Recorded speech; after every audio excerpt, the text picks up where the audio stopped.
place après l'introduction. Après ça, on va prendre des questions via Zoom. Veuillez utiliser la fonction lever la main pour poser votre question et questions de suivi. Brian, the floor is yours. Thank you. Good morning. Brian Massey, Member of Parliament for Windsor West. Welcome to Windsor, Ontario. More importantly, to Local 20444 of Unifor. Thank you very much for hosting us here today with my leader, Jagmeet Singh. We have representatives from here in Windsor, but all the way up to Chatham-Kent area. It's important to recognize that this area is the front line of Canada when it's coming to defend against Donald Trump and his practices with regards to tariffs and trade barriers that affect all of us and our workers. So I'm pleased to be here as a former auto worker myself to say that the NDP is going on the offense when it comes to solutions to deal with Donald Trump. And with that, I want to say welcome to Jagmeet Singh, who's actually spent much of his life here in Windsor and also learned how to fight here in Windsor. So we are on the front line here to say that it's time to go on the offense because there's no doubt Canadians are worried, we are worried as well, but we can't sit around and wait. So with that, thank you very much, Leader, for being here. Unifor. And yeah, you're right, Brian. I learned how to fight in Windsor, and I bring that fight with me everywhere I go. And right now, we're in a big fight. We got, right now, Donald Trump's already announced that he's going to bring in steel and aluminum tariffs. We're going through this roller coaster. He says there's a 30-day pause, and now he's announced more tariffs. So first, on that steel and aluminum tariff, we've got to fight back. We've got to punch back with retaliatory tariffs. That's step one. And we also have to put in place supports for the workers impacted. Now for steel and aluminum, but in general, we can't just wait till the last minute and scramble. We know that the auto sector is also worried about impacts on workers.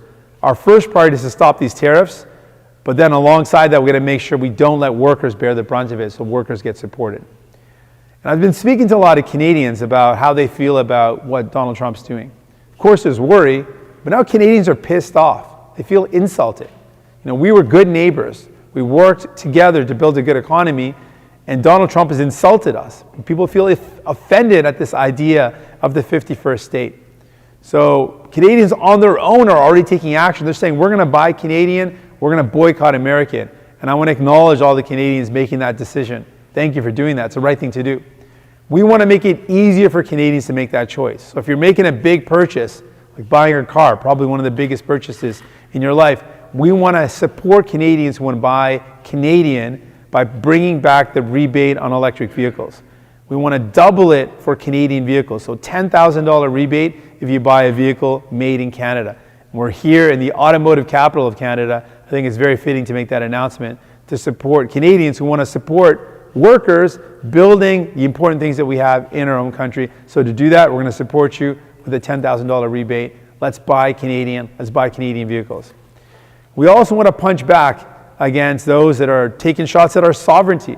We know that the billionaire buddy of Donald Trump, Elon Musk, is a driving force behind the 51st state. So let's punch back against him. I should also mention he's not only the billionaire buddy of Donald Trump, he's also the billionaire buddy of Pierre Poilievre here in Canada. We want to pick a fight with this guy because we want to take him on. I'm not going to stand back while he takes shots at our country. So our move now is we want to put 100% tariff on Tesla cars. You pick a fight with Canada, we're going to fight back. We're going to make sure Donald Trump and Elon Musk feel it. So that's our vision. We want to be able to support Canadians, to buy Canadian, and we're going to fight back at those that are taking shots at our country. Donc, c'est clair que maintenant, on est dans une situation où les menaces de Trump frappent fort sur notre pays. Et il a déjà annoncé encore qu'il va mettre en œuvre des tarifs sur notre aluminium et acier. Une étape qui menace des travailleurs dans notre pays. Donc, notre demande au gouvernement, c'est qu'on doit répondre immédiatement en disant que si Donald Trump allait de l'avant avec ses tarifs, on va mettre en œuvre, on va imposer des tarifs de représailles. Et deuxièmement, on doit avoir des appuis en place pour protéger les travailleurs impactés. Dans ce cas, c'est l'acier et l'aluminium, mais en général, on doit avoir un ensemble des mesures pour aider les travailleurs. Et quand je parle avec les Canadiens à ce moment, il y a des inquiétudes, mais plus de ça, au-delà de ça, maintenant, les gens sont fâchés. Ils sont fâchés que Donald Trump a insulté le Canada en parlant des tarifs contre le Canada. On était des bons voisins. Et c'est une insulte qu'ils attaquent le Canada comme ça.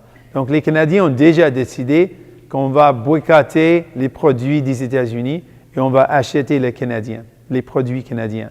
Donc pour aider les Canadiens, premièrement, je reconnais comment c'était une bonne décision de faire ça. Et pour aider les Canadiens de prendre cette décision d'acheter des produits canadiens, on va encourager les gens d'acheter des voitures produites au Canada. Donc, on va réinstaller les rabats pour les voitures électriques et le doubler pour les voitures électriques fabriquées au Canada. Ça veut dire 10 000 $ de rabais pour les produits, pour les voitures canadiennes. Ça va encourager les gens qui prennent cette décision d'acheter quelque chose qui est assez grand comme une voiture, d'acheter quelque chose canadien. Et en plus, pour attaquer Donald Trump et son ami milliardaire Elon Musk, c'est aussi l'ami de Pierre Poilievre, on veut aussi imposer des tarifs de 100% sur les voitures Tesla. Ça frappe directement, ça cible directement les gens qui attaquent notre pays. Et dans ces temps difficiles, où il y a beaucoup d'incertitudes, vous pouvez compter sur moi et mon équipe pour se battre pour vous et votre famille. I just want to close by saying, in this time of uncertainty, when every day we don't know what Donald Trump's going to say, and he attacks us, and it's a roller coaster ride. In this time of uncertainty, I want you to know you can count on me, and you can count on my team to always fight for you and your family. We are proudly a party founded by workers. That's why we're so honored to be here in a union hall with Unifor. We will always fight for workers first. That is always our priority. In everything we do, we will always put workers first. Thanks so much. I'm ready for any questions you might have. Je suis prêt pour vos questions. We're going to begin with questions on site. Let's start with the Windsor stuff. Hi. Hey there. So the Tesla tariffs, you don't see Teslas on the road like you do Chrysler minivans, for instance. So how much of an effect do you think that will have, or is it more of a symbolic statement? I think it sends a clear message of where we stand. And we want to make it very clear that if you pick a fight with us, we're going to fight back. I guess something I learned in Windsor, right? We got to fight back and you got to stand up for yourself. And so when it comes to Elon Musk, I want to send a message directly to him. I want tariffs on him, on his company. He thinks he can pick a fight with Canada. He thinks he can say that we should be the 51st state. We're going to hit him back. And so it is important. It's an important gest. Economically, we want it to feel an impact, but it's also an important symbolic decision to say, yeah, we're not going to stand for this. We're fighting back. And so I think it's important on both fronts. But coupled with that, we really want to encourage Canadians to buy Canadian. Canadians already want to do that. Let's make it easier for them. So that's why we're saying let's bring in a $10,000 rebate for electric vehicles made in Canada to encourage more electric vehicles built here in Canada. We can build, I want to make Canada the best place in the world to build electric vehicles. And one of the ways to build up that economy or to build up that climate is to encourage Canadians to buy Canadian.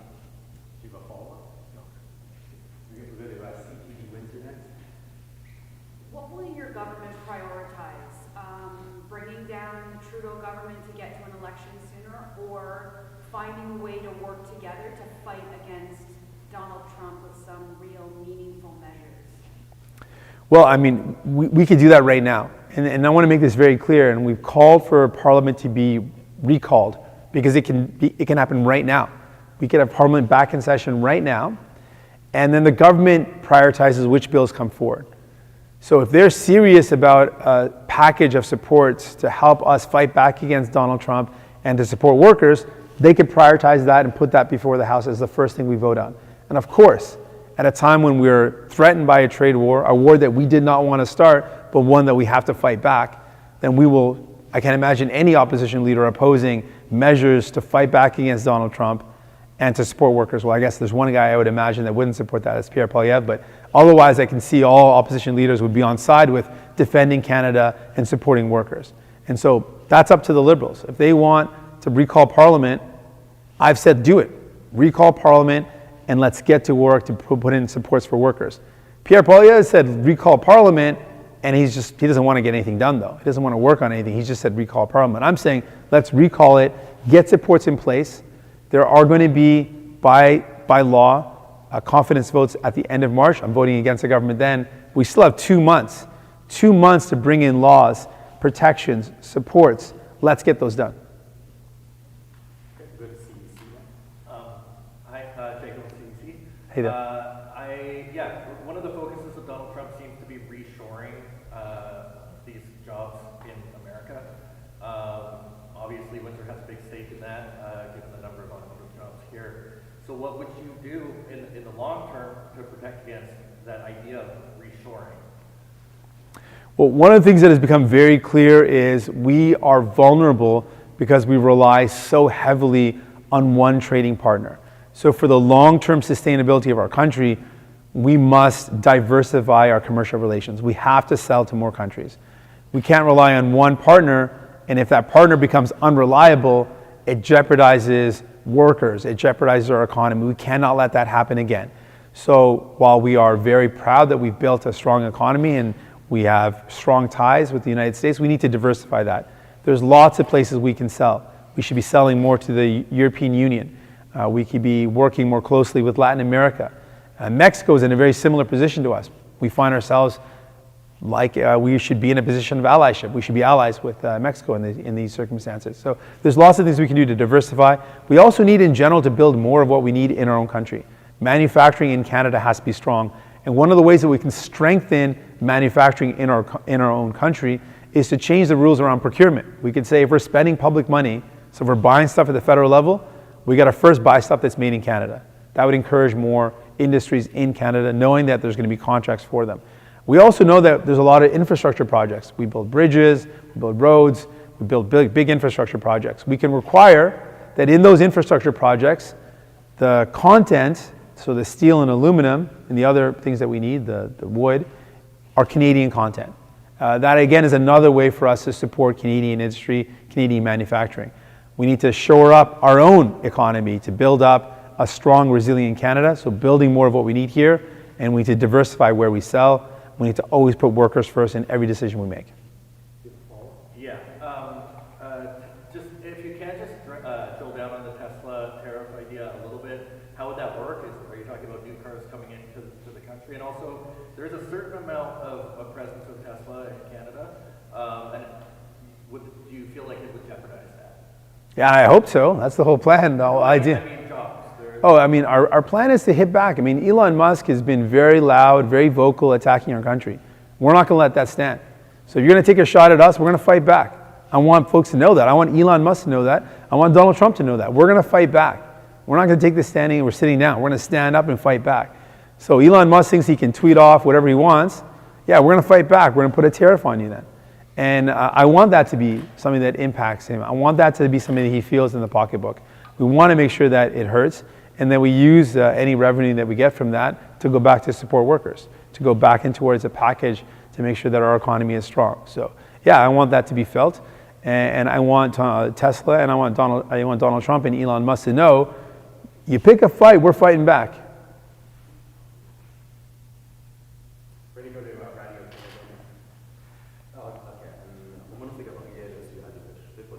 Oui, bien sûr, bien sûr. Merci bien. Alors, simplement, j'aimerais savoir concrètement, qu'est-ce que vous proposez pour répondre justement à ces menaces de Donald Trump qui va imposer 25% sur l'acier et l'aluminium concrètement? Donc, première étape, s'il allait de l'avant avec ces tarifs, on doit immédiatement annoncer qu'on va avoir des tarifs de représailles. Ça, c'est immédiatement, le gouvernement doit le dire immédiatement. Deuxièmement, on a besoin des appuis pour les travailleurs impactés. Souvent, dans les cas d'aucune crise, c'est les travailleurs qui sont les plus impactés. On ne peut pas laisser à côté les travailleurs. Donc ça, c'est pourquoi je demande des appuis spécifiques pour les travailleurs impactés par les tarifs. Vous pouvez être beaucoup plus concret quand vous allez répondre immédiatement. Vous pouvez être beaucoup plus concret comment et quoi vous allez faire directement. Des tarifs de représailles. Ça, c'est une réponse concrète. Donc, il propose de menacer, il propose des tarifs contre nous de 25%. Donc, on répond avec des tarifs de 25%. Ça, c'est des tarifs de représailles. Des tarifs de représailles, dollar pour dollar, contre ce que il fait avec nous. Donc, répondre avec les mêmes tarifs contre Donald Trump, contre les États-Unis. Premier pas. Et deuxième pas, ou deuxième étape, c'est de mettre en place un ensemble de mesures pour aider les travailleurs impactés. Ça veut dire, pour les industries impactées, des appuis avec des conditions fermes, que chaque sou, chaque dollar d'argent va avec des conditions pour garantir les emplois et les salaires. Deuxièmement, on doit avoir aussi, plus de ça, un ensemble de mesures pour toutes les industries ou tous les secteurs, tous les travailleurs qui pourront être impactés par les tarifs. Can you say that dollar for dollar part in English? Nous allons maintenant aux questions Yeah. via Zoom. Sorry, Nina, I'm just going to do that in English. So on the aluminum, when I led off the top, if Donald Trump moves forward with what he's now just threatened, specifically to have tariffs on steel and aluminum, we should respond with retaliatory tariffs, dollar for dollar. So if it's a 25% tariff on our steel and aluminum, we respond in kind. That is the type of fight that we have to bring to defend our country, to defend our workers. And then on top of that, I want supports in place for the workers impacted. In this case, starting with steel and aluminum, but we need a package in place for all the workers in all the sectors that might be impacted. We can't scramble after workers lose their jobs. And they're saying, well, how am I going to pay my bills? How am I going to support my family? We need that package in place now so it's ready to go if any worker gets hit. Really good questions on Zoom. Yeah. Sorry, Nina, back to you. No problem. Thank you. On va commencer avec Maxime Huard de Radio-Canada. C'est à vous. Oui, bonjour, est-ce que vous m'entendez, M. Singh? Oui. Merci beaucoup. D'abord, je voulais savoir, est-ce que vous pensez que l'attitude de Donald Trump par rapport à la souveraineté des autres pays, quand il menace la souveraineté des autres pays comme le Canada, Panama, le Danemark, est-ce que vous pensez qu'il viole le droit international? Ah oui, absolument. Ces menaces violent le droit de de fait que tous les pays ont le droit d'être souverains. Il veut attaquer la souveraineté de ces pays. Donc, il peut, honnêtement, des menaces comme ça, c'est quelque chose inapproprié. Est-ce que c'est illégal? Mais pas à ce moment. Mais on verra s'il fait quelque chose d'illégal. Mais à ce moment, l'intention, je pense, n'est pas juste et ce n'est pas moral. Mais exactement dans une définition légale, peut-être à ce moment pas illégal, mais ça montre comment on a une menace qu'on doit prendre au sérieux, parce qu'il est sérieux. Donc on doit défendre notre pays, on doit renforcer nos institutions publiques, défendre notre système de santé et protéger les travailleurs et mettre en place des tarifs de représailles pour défendre notre pays. Et ensuite, est-ce que vous seriez en faveur, vous, de renforcer la présence militaire du Canada dans l'Arctique? Oui, on a déjà dit ça. On a une députée en Nunavut, Lori Idlout, qui a dit que c'est important d'avoir une présence forte dans le Nord. On a dit ça aussi. Donc, on doit avoir une présence forte pour défendre notre souveraineté dans le Nord particulièrement, mais à travers le pays aussi. Nous allons maintenant à Michel Sabat avec la presse canadienne. C'est à vous. Bonjour, M. Singh. J'aimerais d'abord clarifier vos propos des dernières semaines. Si le gouvernement présente un plan d'aide aux travailleurs qui nécessite l'appui du Parlement, maintiendrez-vous votre confiance dans le gouvernement tant que ce plan ne sera pas adopté par les deux chambres, ce qui pourrait prendre un bon moment, ou bien au plus tard le 31 mars, quoi qu'il arrive, même si le plan n'est pas adopté, vous retirerez votre confiance? Donc, ça, c'est une question vraiment importante. Et ce que le gouvernement va faire va vraiment montrer le fait que s'ils sont sérieux ou non. Parce que j'ai dit, à ce moment historique, avec effectivement une guerre commerciale, on a dit que le gouvernement doit rappeler le Parlement. On doit avoir le Parlement.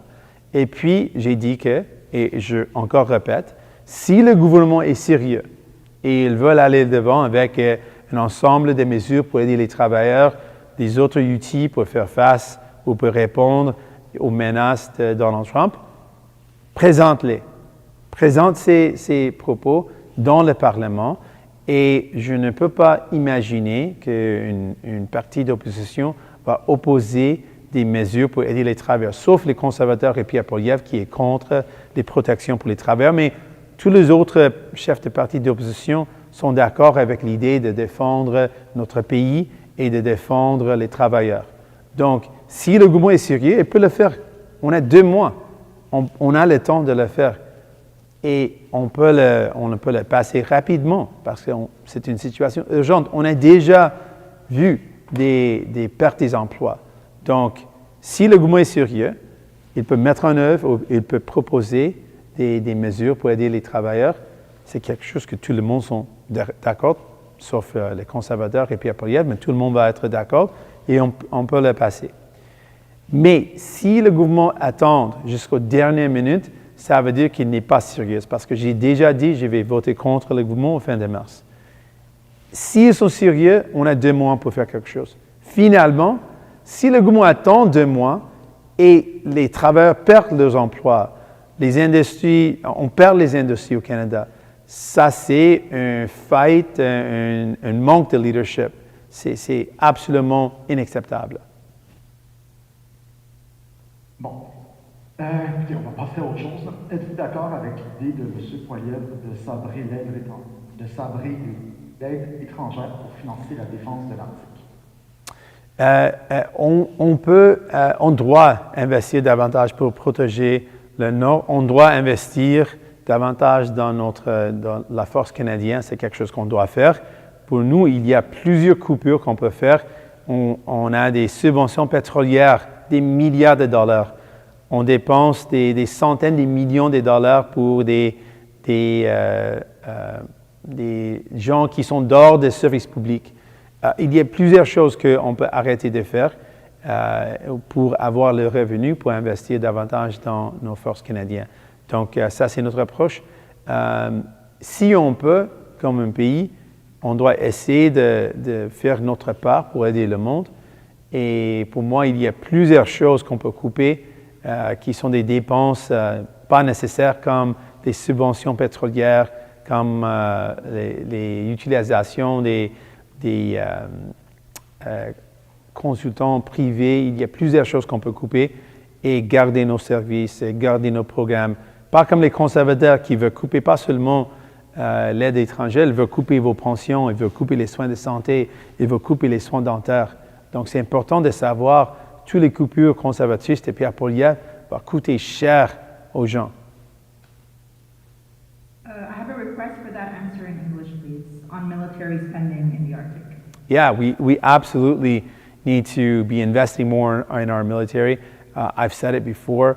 We need to be investing to give our troops the equipment they need. It's clear that they are working on equipment or using equipment that frankly should be in a museum. Outdated, insufficient, not up to the task. So we need to invest to support our men and women who serve with equipment that they need to do the work we ask of them. We need to invest in our military to ensure that they've got homes.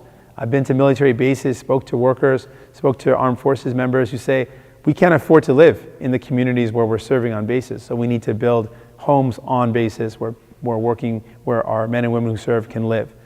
So we absolutely need to invest in the military. And in the North, particularly, there are serious threats to our sovereignty. We need to invest in the North. So absolutely, I would support that. And to pay for it, there's lots of ways we can do it. New Democrats have talked about cutting wasteful spending, like the billions of dollars in subsidies that go to highly profitable oil and gas companies. That should be cut. The hundreds of millions of dollars that go to private consultants that our public service could be doing that exact same work. We would cut that as well. There's things that we could cut while protecting our services, protecting programs that Canadians need, and by investing in our military.